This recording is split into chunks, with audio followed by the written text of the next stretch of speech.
Doctor Zakaria নূর হুজুর, উনি যদি ওয়াজ করে তফসিল করে 3-4 ঘন্টা যাইব গা। আবার আমার পাশে বই রয়েছে জাহাজ, বিপ্লবী, হ্যাঁ, ইসলামী আন্দোলনের বীর সিপাহ সালার, কারা নির্যাতিত মাজলুম আলেমে দ্বীন। আমার বন্ধুগণ, আমার ভাইরা, তো যাই হোক, বলেন তো দেখি সবচেয়ে দামি পাতার নাম কি? বলেন কোন পাতা? আমার ভাইরা, আমার বন্ধুরে, কোরআনুল কারীমের পাতা সবচেয়ে দামি পাতা। কোনো দিকে কোনো নজর নাই। গভীর মনোযোগী হয়ে কথাগুলি যেন অতি সহসায় বোধগম্য করতে পারেন, এজন্য আস্তে আস্তে বলি। আমার বন্ধুগণ, আপনারা শুনতে থাকেন, আর আপনি নিয়ত করবেন মনটা যেন নরম হয়, দিকটা যেন নরম করতে পারেন। একটা ফোঁটা চোখের পানি যেন আপনি ফালাইতে পারেন। বাজারে কান্না না আসলো, কান্নার অভিনয় করলো, মাফ করে দিবেন কে? আরে বন্ধুরে বাবাজি, এই কোরআনুল কারীম যিনি আল্লাহর পক্ষ হইতে, আল্লাহর কুদরতি পার্লামেন্ট থেকে বিশ্ব নবীর বিশ্ব মিনিস্টারিতে নিয়ে আসতেন, ওহী নিয়ে আসতেন আমার বন্ধুগণ, তিনার নাম ফেরেশতা জিবরাইল। তার নাম? আবার বলেন তার নাম, জোরে বলেন তার নাম। ফেরেশতা জিবরাইল আল্লাহ রসুলের কাছে কখন কখন আসতেন, কোন সময় আসতেন, আর জিবরাইল আমিন ওহী নিয়ে কিভাবে আসেন, আমার বন্ধুগণ, এর আলামত পৃথিবীর মধ্যে একমাত্র দুইজন মহিলা জানতো। একজন হলো আমার ভাইরা মা, আর একজন হলো মায়ের মেয়ে কন্যা ফাতেমা। এজন্য হযরতে খাদিজাতুল কুবরা রাদিয়াল্লাহু তাআলা আনহা তিনি ফাতেমাকে ডাক দিয়ে বলতেছেন, মা গো, যদি কখনো তোমার আব্বার রুমে যাও, অনুমতি ছাড়া ঢুকো না, আর ঢোকার আগে যদি দেখো পর্দা লরে, ঘরের দরজার পর্দা লরে, বুঝবা তোমার আব্বা একা নাই, তোমার আব্বার কাছে আরেকজন আছে, তিনি আল্লাহর প্রেরিত পাঠানো দূত বার্তাবাহক ফেরেশতা জিবরাইল। আমি আবারও বলছি, কেউ যদি চলে যায়, চলে যেতে দিবেন। দুনিয়ার কোন বক্তার সাথে আমার বক্তব্য মিল পাবেন না। বাজারে একটু ভিন্ন আঙ্গিকে কথাগুলি শুনবেন। কেউ যদি চলে যায়, চলে যেতে দিবেন। কারো যাওয়া দেখি কেউ না যায়, নিজের চিন্তা নিজে করি ভাই। রাত্র যত গভীর হবে দেখবেন এই পাগলের কণ্ঠ আল্লাহ তত ক্লিয়ার করে দিবে। আর অন্তরাত্মা যদি সাফ থাকে, ভালো থাকে, পরিষ্কার থাকে, সময় যত যাবে ততই দেখবেন মধুর মতন লাগবে। কথা বলেন, এ শক্তি দেওয়ার মালিক কে? আরে বন্ধু, মা খাদিজা জানতেন কখন কখন নবীর কাছে জিবরাইল আসেন। জিবরাইল আসার নমুনা সিমটমস নজির আমার বন্ধুগণ মা খাদিজা জানতেন। আর মা খাদিজা ইন্তেকালের আগে আমার বন্ধুগণ ফাতেমার হাত ধরে বলে গেছে, ও মা, আমি তো চলেই যাব, তোর বাবার তুই দেখা রাখি। ফাতেমা শোন, কখনো এমনি এমনি তোর বাবার রুমে যাবি না। তোর বাবার রুমে যাওয়ার আগে দেখবি তোর বাবার ঘরে দরজার পর্দা নড়ে কিনা, অথবা তোর বাবা অস্বাভাবিকভাবে ঘামতেছে কিনা, অথবা তোর বাবার গায়ে জ্বর আসছে কিনা, অথবা তোর বাবা ঘুম ধরে আছে কিনা, অথবা ঢং ঢং আওয়াজ পাস কিনা, অথবা চতুর্দিক থেকে জান্নাতি খুতবো পাস কিনা। আমার ভাইরা, বিভিন্ন তাফসীর কিতাবে জিবরাইল আসার বিভিন্ন নজির, বিভিন্ন বর্ণনা এইভাবে পাওয়া যায়। আরে বন্ধুরে বাবাজি, একদিন জিবরাইল চলে আসলেন। আসিয়া যখন নবীজির হুজরাখানায় ঢুকলেন, নবীজির কাছে চলে গেলেন। আমার বন্ধুগণ নবীর ঘরে ঢুকে গেছেন। In the mean time Fatima হুজুরও চলে আসছে। ফেরেশতা জিবরাইল গেছে নবীর কাছে, মেয়ে যাবে বাবা মুহাম্মদের কাছে। কিন্তু বাদান প্রতিবন্ধকতা কোথায়, বাধা কোথায়? হযরতে ফাতেমা জোহরা যখন মায়ের কথা লক্ষ্য রেখে যখন এই বাবার রুমে প্রবেশ করতে যাবে, ঠিক ইন দ্য মিন টাইম দেখতেছে পর্দা লড়ে, আম্মাজান, আমার বন্ধুগণ, আম্মাজান খাদিজার কথা স্মরণ করে মা ফাতেমাতু জোহরা রাদিয়াল্লাহু তাআলা আনহা তিনি মনে মনে ভাবলেন হয়তো বা জিবরাইল আমিন ভিতরে ঢুকছে। তারপরও দেখি না আব্বারে জিজ্ঞেস করি, ওবাজান এমন একটা আর্লি, এমন একটা রিসেন্টলি, এমন একটা কুইকলি সময় এটি টাইমে জিবরাইলও ঢুকে গেছে। ফাতেমাতুল জোহরা, আমার বন্ধুগণ বাইরে দাঁড়ায় আছি, হঠাৎ করে ফাতেমাতুল জোহরা বাইরে থেকে ডাক দিয়ে বলতেছেন, আসসালাতু আসসালামু আলাইকা ইয়া রাসূলুল্লাহ। আব্বা জান গো, আমি কি ভিতরে আসবো নাকি আমি চলে যাব? অন্য কেউ আছে নাকি আমাকে একটু বললে ভালো হয়। জরুরি একটা কাজের জন্য আসছিলাম, একটু কথা জিজ্ঞাসা করতাম। আল্লাহর নবী ডাক দিয়ে বলতেছেন, ফাতেমা তুমি আসতে পারো, চলে যাইও না, ভিতরে আসো, অন্য কোনো বেগানা পুরুষ নাই, তোমার ছোট চাচা জিবরাইল আসছে। সুবহানাল্লাহ। আমার ভাইদের নবী বললেন, তোমার ছোট চাচা জিবরাইল আইছে। জিবরাইল আমি ফট করে দাহিয়াতুল কলবি সুরুত দইরা ফলাইছে, সুরুতটা দইরা মুখটা কেমন জানি মলিন করে ফেললো। আল্লাহ নবী ডাক দিয়ে কয়, কি গো জিবরাইল, মুখটা কেন কালো হয়ে গেল, মুখটা কেমন জানি মলিন, মনে মনে তুমি চোট পাইছো, ঘটনা কি হয়েছে বলো? জিবরাইল কয়, হুজুর এতক্ষণ ভালোই ছিলাম, কিন্তু আপনার কথাটা কেমন জানি ভাল লাগলো না। ওগো নবীজি, আদম আলাইহিস সালাম থেকে শুরু করে ঈসা পেরিয়ে আপনার পর্যন্ত কত আগ থেকে আমি আসা যাওয়া করি, আর আপনি ফাতেমার কাছে পরিচয় দিলেন আমি ফাতেমা ছোট চাচা। কথা বলে কেন? এটা বললাম না, এদেরকে সরাই দেন, নামাই দেন। বয়ানটাকে মনে করতে হবে একটা ক্লাস। কথা বলেন ঠিক কিনা? আমি অনুরোধ করতেছি, পায়ে ধরতেছি, আর কোনো বাধাদান না আসে, এদেরকে নামাই দেন। আর স্টেজে কাউরে নতুন করে কোনো ছাত্রের উঠতে দিবেন না, উঠতেও দিবেন না, নামতেও দিবেন না। আমার ভাইরা, আমার বন্ধুরা, বহুদিন পর আমি আপনাদের কাছে এসেছি। এই পাগলের সুর ঝংকার, কথা বলার স্টাইল, ফ্যাশন এবং হুঙ্কার, ভাষার শৈল্পিকতা, সৌন্দর্য সবই আপনার জানা আছে। কাছেই পরিচিত কথাগুলি বলছি। আমার ভাইরা জীবনের শেষ বয়ান মনে করে বয়ান করছি। জিবরাইল আমিন ডাক দিয়ে বললেন, ইয়া রাসূলুল্লাহ, কথাটা আমার ভালো লাগলো না। হুজুর আপনি ফাতেমার কাছে আমার পরিচয় দিলেন, আমি নাকি ফাতেমার ছোট চাচা। ওগো নবীজি, মনের মধ্যে কেমন জানি খটকা লাগলো। এবং বলেন তো দেখি নবী, আপনি বড় না আমি বড়? নবী কয়, তোমার যেহেতু খটকা লাগছে তুমি বলো, তুমি বড় না আমি বড়? আবার নবীর কথার প্রেক্ষিতে জিবরাইল বলে না আপনি বলেন, আমি বড় না আপনি বড়?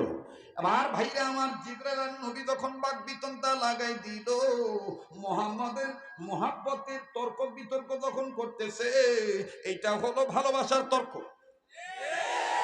কিসের তর্ক? অনেক সময় দেখবেন যে দুই বন্ধু ভালোবাসা আইসা আইসা থাবড়া দিয়ে, আমি তোরে ভালো।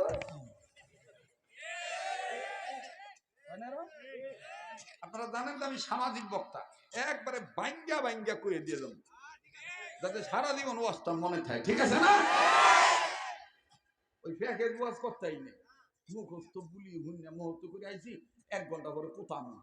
আমার কালকে মা ঘাগরা ছবি, ডাক্তার আমার নিষেধ করছে, বুকে ব্যথা হচ্ছে, ঠিক আছে কে সোরার ঘরে সোরা। একটা ওয়াজ মাহফিলের ব্যবস্থা যে কত কষ্ট করুন লাগে। মাইয়া যায় বিয়ে দেয়, মাইয়ার বাহেই বোঝে মাইয়া বিয়ে দিতে গেলে কি ঠেলাটা। বরযাত্রা হইয়া নগদ হইয়া মুরগার রান খাইয়া যাও তো, রোজ পাও হুশ তাই না। কথা ঠিক না? মাইয়ার বাহেই জানে। ওই যে দাও আবার যে সিট হয়েছে, আমি একদিন বলছিলাম ইনি কি রে, বুঝলাম না ইনি কি। এই ঘরে হইয়া থাক, যা। এই তুই না হইছিলি, হইয়া থাক গা, না পোলাভা, পোলাভান তো পোলাভান, কথা কয় না। তবে এই ছেলেদের মধ্যে, এই বাচ্চাদের মধ্যে আগামী প্রজন্মের বীর সিপাহ সালাহ হক্কানি আলেমরা থাকতে পারে, ঠিক কিনা বলেন? কষ্ট হইতেছে, বেজার হইতেছে, চলবে কি চলবে না? ভালো লাগতেছে না? অন্য তো শুরুই করি আরম্ভ করতেছে, যেই দৌড়াইছি মানকে চিবাই পড়ছিলাম। মাগরিবের পরে বয়ান ছিল ফতুল্লা থানার বক্তাবলী ইউনিয়নে ডিগ্রিসর মাঠে, কথা বুঝতে পারছে? মাগরিব থেকে এশা, এশার পরে আবার বয়ান ছিল ফতুল্লা থানার কুতুবপুর ইউনিয়নে শিবু মার্কেট কাঠের গুল এলাকা, ওইখানে বয়ান করছি 9:30 পর্যন্ত। 9:35-এর মধ্যে নেমে বিদায় নিয়ে মনে করেন ঘুরা সাইনবোর্ড দিয়া যাত্রাবাড়ি হইয়া আইতাছি। বুঝলেন তো আজকে বৃহস্পতিবার, ছোটখাটো একটা কিয়ামতের আলামত হই। অন্যান্য দিন জাম যেমনই লাগুক, বৃহস্পতিবার রাইতে চিটাগাং রোডে কুত্তা জাম লাগিয়া থাকে। কুত্তা জাম দেখছেন না? ওই যে কাতি মাসে যে কুত্তা জাম লাগে, বাস দিয়ে পিডাও ছুটান যায় না।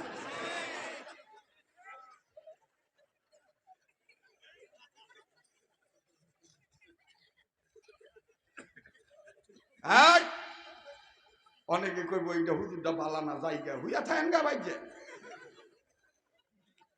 আর আমার যুবক বন্ধু ওয়াজ করতে গেলে সবই লাগে, সব জাল মিষ্টি সব কিছু।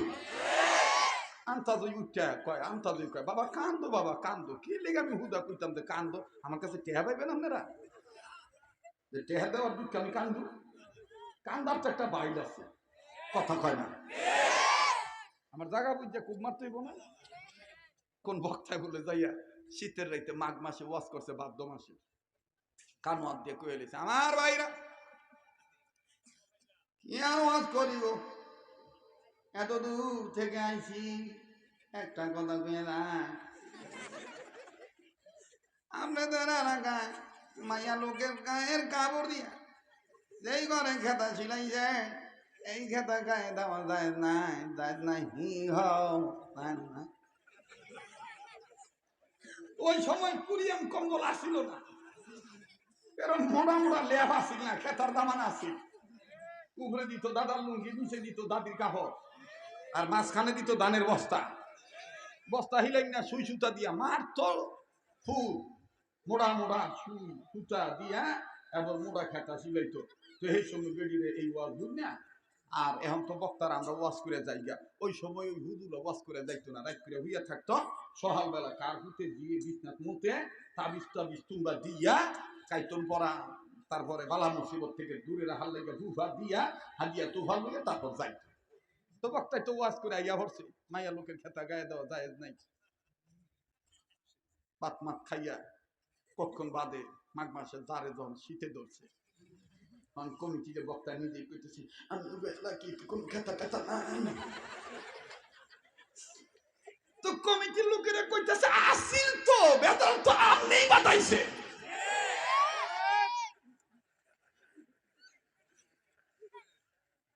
আসিল তো বেতন তো আমনেই বাতাইছে। আমার কেডাই কইছে ভাদ্র মাসের ওয়াজ এই মাঘ মাসে করার লাগে?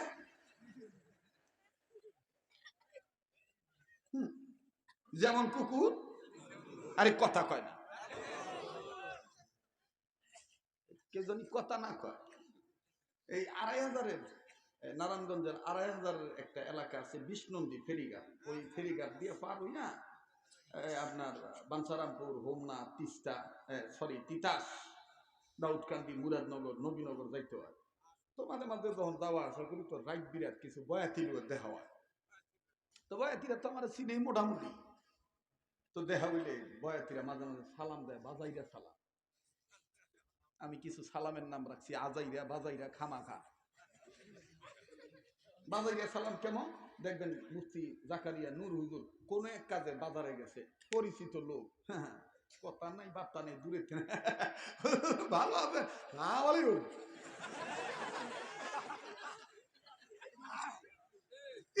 বাজাইরা সালাম। ভাই কথা সত্য না? আর আজাইরা সালাম কোনটা? গাড়ির মধ্যে বইয়ে রয়েছি, পরিচিত দেখে হ্যাঁ দূরের তেনে, এটারে কি সালাম কয়? আজাইরা। এই সালামটা আমি যে ওর মতন এরকম করি না দীক্ষা, এখন বাজার বুইরা হাডার ডাক দেখ হুজুরটা ওহন সালাম আলী দিছি উত্তর লয় না, সোরার ঘরে সোরা। তুই সালাম আলী আমারে দিছ না থাবড়াইতে চাইছ না কি কইছ এটা তো বুঝলাম না।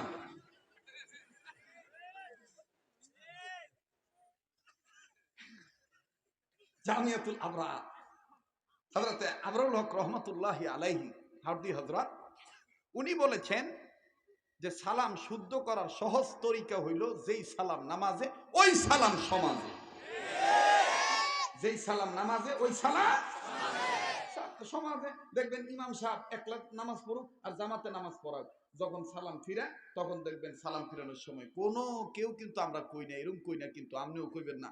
নামাজ শেষ করার সময় কেউ কয় না সালাম আলাইকুম ওয়া রাহমাতুল্লাহ, সালাম আলাইকুম ওয়া রাহমাতুল্লাহ, না পারলেও দেখবেন কয় আসসালামু আলাইকুম ওয়া রাহমাতুল্লাহ, ঠিক কি না? এইটি আল্লাহ ওয়ালাগণ বলেন যেই সালাম নামাজে ওই সালাম। আপনি এখন বুড়া বয়সে মাদ্রাসায় ভর্তি হইতে পারবেন না, আপনি 10 দিন ইমামের সালামটা শোনেন, একদিন শুনতে শুনতে শুনতে শুনতে 10 দিন শুনতে শুনতে একদিন মুখস্থ হয়ে যাবে। এই জন্য আমাদের হযরতরা আল্লাহ ওয়ালাগণ শিক্ষকরা আমাদেরকে শিখাইছেন সালাম দিতে গেলে কয়েকটা স্লোগান তাদেরকে মুখস্থ করাই না। আগে আগে সালাম দিবে, আগে সালাম দিবে, যে জান্নাতের বাড়ির মালিক হবে সে, আগে আগে সালাম দেওয়া, জোরে জোরে সালাম দেওয়া, শুদ্ধ করিয়া সালাম দেওয়া। আর ওহন তো আমরা দেওয়ার তালে নাই, খালি নেওয়ার তালে। মাদ্রাসার হুজুরে ছাত্র ভরা গেছে, যাইতেছে রাস্তা দিয়ে আটটাছে, বুড়ারে সালাম আলী দেয় না, বুড়ায় যাইয়া মহল্লা গরম করে লইছে। পরের বাইট খাইতো দিশা নাই, মৌলবীকে বদনাম কয়, কয় পরের বাইট খাইতো দিশা নাই, কয় কি হয়েছে হাজি সাহেব জানে মুছেছেন কেন, আরে দূর বেদ্দপ মৌলবী সালাম আলী দেয় না, তাহির করে তাহির তোরে সালাম আলী দেওয়া এটা মৌলবী ঠেহা, এটা কোরআন হাদিসে কোথাও আছে যে তোমার সালাম আলী দিতে হইব? হাদিসে আছে আসসালামু ক্বাবলাল কালাম, আগে সালাম পরে কালাম। এটা কয় না যে হাজি সাহেবের আগে সালাম আলী মাইরা দাও, মুতাওয়াল্লি আর ফুতাওয়াল্লি কথা কয় না। আমি জানি আমার এই চুক্কা চুক্কা কথা শোনার পর অনেকে কইবে হুজুরটা বালা না, আর আগামীতে দাওয়াত দিও না, না দিলে বালা কামলার কামের অভাব নাই, বালা কামলার কামের অভাব আছে, চলবো কি চলবো না? আর কইতাম না হজ চাইতাম, আপনি ঘুমে ধরছে কোনো গলাটাই ঠেকান মানে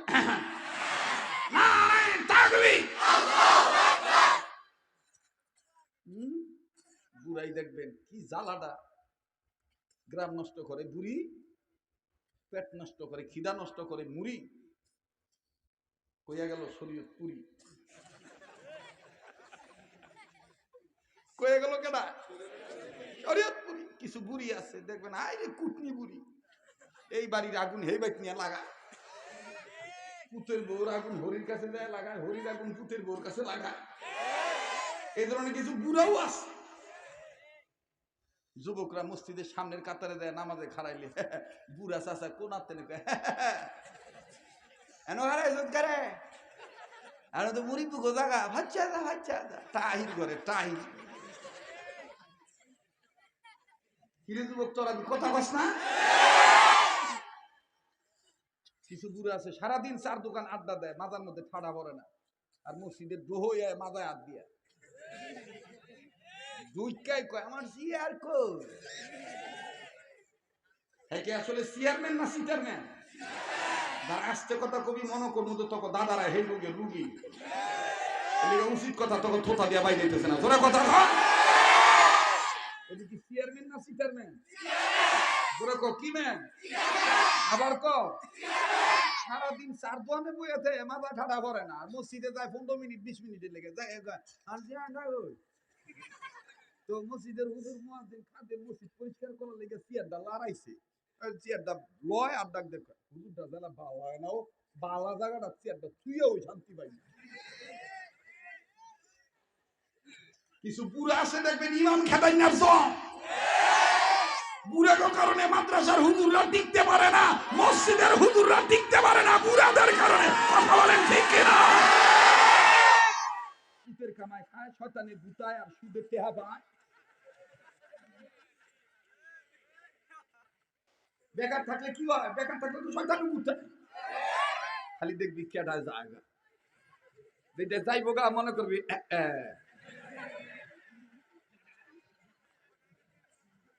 চলবো কি চলবো না? তবে ইল্লা মাশাআল্লাহ, সব বুড়াদের কথা বলছি না, এখনো ভালো মুরব্বী আছে বিদায় অনেক সমাজ টিকে আছে। কথা বলেন ঠিক কিনা? আবার কিছু কিছু বুড়া আছে, কিছু জোয়ান তোর দিলে তোরে থাবড়া দেব, লাভ কি? যেটা মুরব্বী থাকতো তাইলে না কাম হইতো।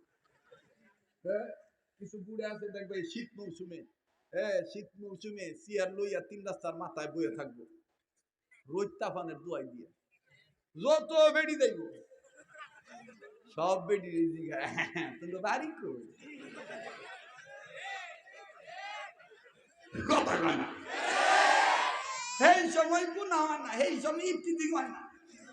আর যখন বুড়া নাতি বোরকা ছাড়া কলেজে যায়, ব্রাহ্মণগার ভোলা কোনো ভোলা যদি খালি তাকাই দা না হাজি যাবেন নাতি, এটা কইতে দিক নাতি নিয়ে কলেজে দাদা দাদা দাদা আব্দুর রহমানের পুতে না আমার গালি জ্বালায়, আমি গালি কইটা হাজি যাবেন না চিনি না না।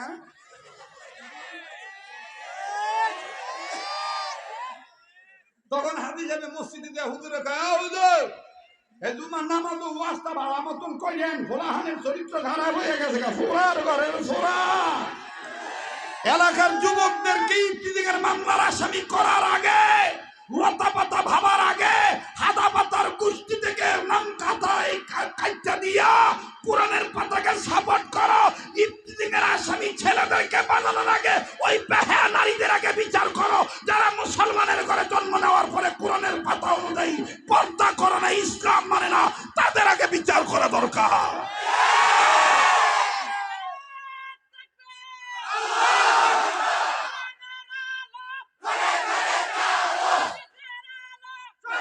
থামো ভাই, থামো থামো, আমার কথা কইতে।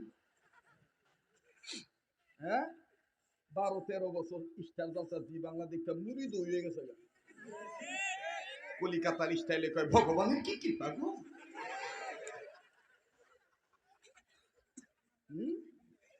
আজকে যদি আপনারা থাকেন তাহলে ওয়াজ কারে কয় আছেন না?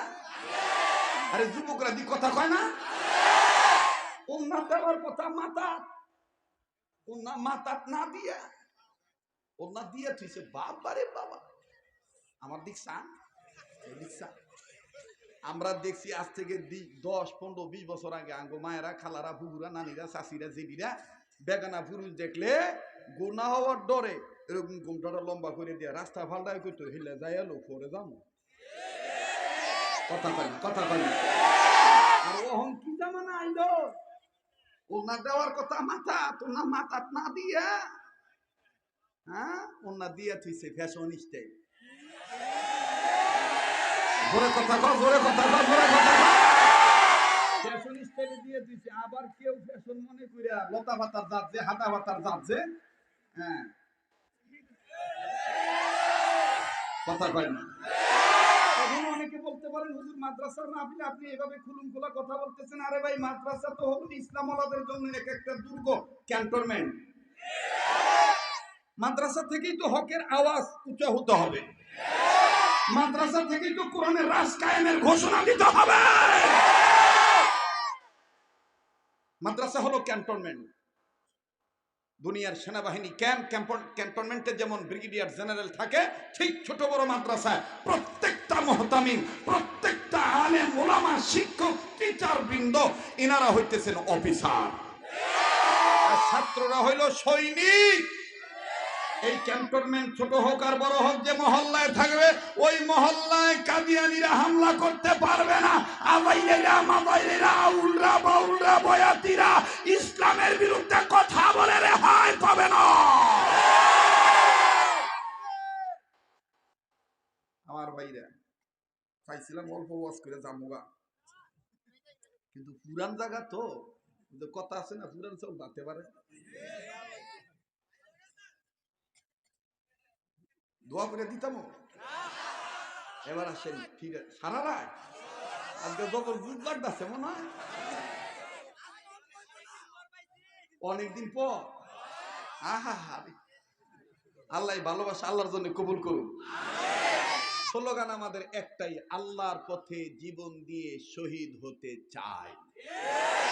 আমাদের মরণ যেন হয়, আমাদের মরণ যেন হয় বাস বাস বাস বাস, থামেন থামেন থামেন। এবার ওই কথায় ফিরে যাই, কথাটা মনে আছে? হ্যাঁ, ডাক দিয়ে কয় হুজুর কথাটা আমার ভালো লাগে নাই, আপনি বড় না আমি বড়। তো দুইজনে এমন ভাবে মানে ভালোবাসার বাকবিতনতা করতেছে, এই কথাটা বুঝাইতে যাই তো এত দূরাইছি নাকি। তো বলতেছে আরে আপনি বলেন আমি বড় না আপনি বড়। তো জিবরাইল করতেছে হুজুর আমি এই দুনিয়ার সৃষ্টি লগ্ন থেকে আমি দেখেছি বহুদিন আসমানে একটা তারকা খুব ঝলঝল ঝলঝল করত। ওই তারকাটা আমি দেখতাম, একবার দেখার পর আবার ৭০,০০০ বছর পর দেখতাম। একবার দেখতাম আবার ৭০,০০০ বছর পর দেখতাম।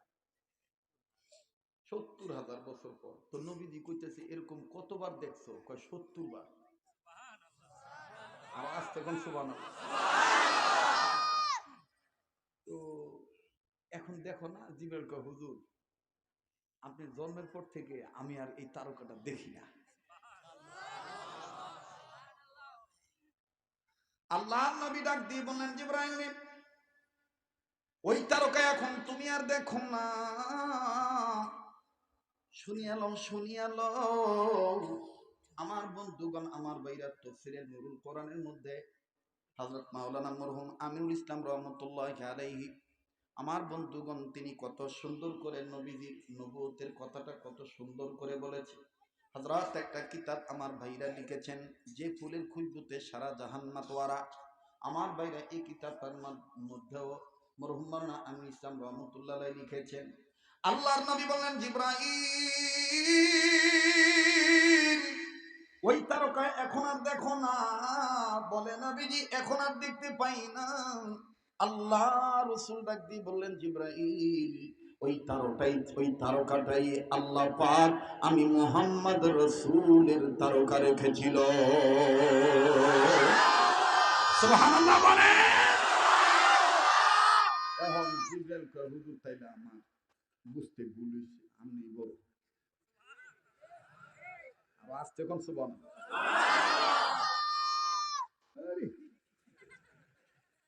আল্লাহ তোমারে কবুল করুক। বাচ্চা ছেলে কোনো তন্দ্রা ছন্দ নাই, ঘুম নাই, জিমানি নাই, আমি গোছাইতে জোরে কইতাছে, এমন জোরে কইতাছে হ্যাঁ নৌকা সারা হেফার যাইতেছে। তো এই জিবরাইল আমিন, আল্লাহু আকবার আল্লাহু আকবার, খুব খেয়াল করবেন। এই জিবরাইল আমিন একদিন এরকম নবীর কাছে আসবেন। ইন্টিমেট টাইম হযরতে হাসান আর হুসাইন। এ ভাই কথা বললেন না ভাই, ভাই এই কোরআনটা একটু পরিষ্কার করতে বাজান বাজান। এই দরজার কাছে তোমরা দাঁড়ায় আছো, কথা বলো না। ভাল না লাগলে যে বাইরে হইতে হবে, যাও, ডিস্টার্ব দিও না। হাজার হাজার মানুষ এরা ওয়াজ শুনে তারপর বাইরে যাইব, কথা কয় না। একটা রাইট নয় আল্লাহর জন্য দিয়েই দিলাম, ঠিক কিনা বলেন? তো এই ইমাম হুসাইন আবার আবার আমাকে একটু সাহায্য করেন, বলেন সবচেয়ে দামি পাতার নাম কোন পাতা? নবী বলেছেন খায়রুকুম মান তাআল্লামাল কুরআনা ওয়া আল্লামা, যাকে তাকে বুদ্ধিমান বলিও না, সেই সর্বাধিক ভাবে জ্ঞানী যার মধ্যে কোরআনের ইলম আছে এবং যেই আলেম কোরআনের ইলম অন্যজনকে শিক্ষা দেয়। যারা কোরআনের শিক্ষা গ্রহণ করে এবং অপরকে শিক্ষা দেয় তারাই হলো উত্তম। সুবহানাল্লাহ বলেন। হযরত ইমাম হুসাইন আর হাসান দুইজন মিলে মা হযরতে ফাতেমাতুজ জোহরার কাছে গেছেন। খুব খেয়াল করে শুনবেন বাদান। হযরতে ফাতেমাতুজ জোহরার কাছে যাইয়া হুসাইন কান্না কান্না ভাব নিয়ে কয় মা গো আর পারি না, ক্ষুধার যন্ত্রণা আর সহ্য হয় না, আম্মা অনুমতি দিলেন নানার কাছে যাইতাম। আমার ভাইরা লক্ষ্য করে শোনেন বাজান, ইমাম হুসেন যখন এই কথা বললেন হযরতে ফাতেমা তো জোহরা ডাক দিয়ে বললেন বাবা তুমি তোমার নানার কাছে যাইবা ভালো কথা, বাধা আমি তোমাকে দেব না, তবে আমি তোমাকে একটা কথা বলি, তোমার নানার ঘরে ঢোকার আগে যদি দেখো তোমার নানার ঘরের দরজার পর্দা নড়ে অথবা তোমার নানা ঘেমে আছে অথবা কোনো ধরনের কোনো আওয়াজ যদি পাও অথবা কোনো যদি সুগন্ধি সুবাস পাও তাইলে তোমার নানার ঘরে না ঢোকাটাই ভালো হবে। হবে। পরবর্তীতে ঢুকলেই অনুমতি নিয়ে ঢুকো। অবাজান ইমাম হাসান আর হুসেন দুইজনে একসাথেই আছে। হঠাৎ করে মা ফাতেমার কথা শোনার পরে, কন্যা ফাতেমা নবীর কন্যা ফাতেমা জোহরার কথা শোনার পরে, আমার ভাইরা আম্মার কথার প্রতি উত্তরে এবার হাসান ডাক দিয়ে বললেন, আম্মা ঠিক আছে আমি কথা বলি, ঠিক আছে আপনি যা বললেন আমি ঢুকবো না। হাসান আমার বন্ধুগণ একটু সরল টাইপের ছিলেন, হযরত হোসেন একটু চতুর ছিলেন। আর হ্যাঁ বন্ধু, ছেলে মেয়ের মধ্যে দেখবেন অনেক ছেলে মেয়ে এরকম আছে, কিছু ছেলে মেয়ে আছে এত সরল সোজা, বাপ মা যা কয় তাই মানে। আবার কিছু ছেলে মেয়ে আছে এমন তেরার তেরা, এমন চালাইকার ঘরে চালাইকা, বাপ মা যদি কয় এই জায়গায় যাইস না, দেখবেন তেরা মুনিয়া কয় গেলে কি হইব। আচ্ছা, যেমন নবীদের মধ্যে সব নবী মাসুম, সব নবী মাসুম, আল্লাহ পাক যা বলতেন তাই শুনতেন। কিন্তু কয়েকজন পয়গম্বর আল্লাহ যেটা বলতেন ওইটা আবার পয়গম্বররা জানার জন্য বলতেন, ইয়া আল্লাহ এটা আমি করলে কি হবে, না করলে কি হবে। যেমন পয়গম্বর মুসা আর বাদশাহ সুলাইমান আল্লাহর সাথে কথা বলতে ভালোবাসতো, তো একটু ভালো হইতো, এই জন্য আল্লাহরে বারবার জিজ্ঞাসা করতো। একদিন মুসা নবী আল্লাহকে জিজ্ঞাসা করতেছে, আল্লাহ তুমি যদি মুসা হইতে, আমি যদি আল্লাহ হইতাম, আল্লাহ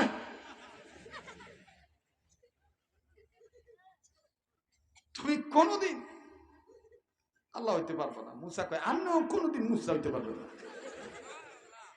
আল্লাহ কয় তাহলে তুমি কইলা কে? মুসা নবী কয় আপনি তো অন্তর্জামী, আপনি জানেন, আমি একটা কথা জিজ্ঞেস করার জন্য এইভাবে জানতে চাই। আল্লাহ বলতেছেন, আল্লাহ বলো। তো হযরত মুসা পয়গম্বর ডাক দিয়ে বলতেছেন, আল্লাহ আপনি যদি বান্দা হইতেন, আমি যদি স্রষ্টা হইতাম, তাহলে আপনি আমার কাছে কি চাইতেন? আল্লাহ পাক ডাক দিয়ে বলতেছেন, আমি তোমার কাছে বান্দা হিসেবে স্রষ্টার কাছে চাইতাম সুস্থ হায়াত, সুস্থ হায়াত, সুস্থ হায়াত চাইতাম। মরার ঘরের মরার যাওয়ার টাইম পাই না, অনেক দাম লাগবে, একটু বন্ধ রাখতি। হ্যাঁ হেডি কই যায় টাইনা ধরে রাখো। মোহতারাম হাজরিন, তো পয়গম্বর মুসা ডাক দিয়ে বলতেছেন, ও আল্লাহ, তো সুস্থ থাকতে গেলে তো সুস্থ থাকার জন্য কিছু ভালো খাদ্য দরকার, তো তুমি কিছু খাইলে কি খাইতা? আল্লাহ ডাক দিয়ে কয়, আমি যদি কিছু খাইতে চাইতাম তাহলে দুধ খাইতাম। সুবহানাল্লাহ। মোহতারাম হাজরিন, কথা শেষ না মুসা? এই কথা শেষ, কিন্তু তারপর মুসা নবী কয়, এত খাওন থাকতে দুধের দিকে কেড়ে, এটাই হলো চালাক। এটা কি? যেমন বাবা আদমরে আল্লাহ কইছে গন্ধম গাছের কাছে যাইও না, আদম নবী কইছে আচ্ছা, কথা কয় না, কি কইছে?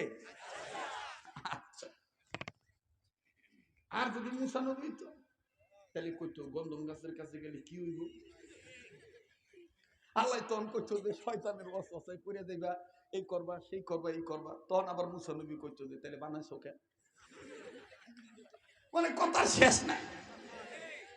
তো হাসান কইতেছে আচ্ছা, পর্দা লড়লে জানো না ভিতরে ঢুকুম না, ফার্মেশন নিয়ে ঢুকবো। আর হোসেন কইতেছে পর্দা লড়লে কি হইব? কথাটা মনে হয় খারাপ লাগতেছে না?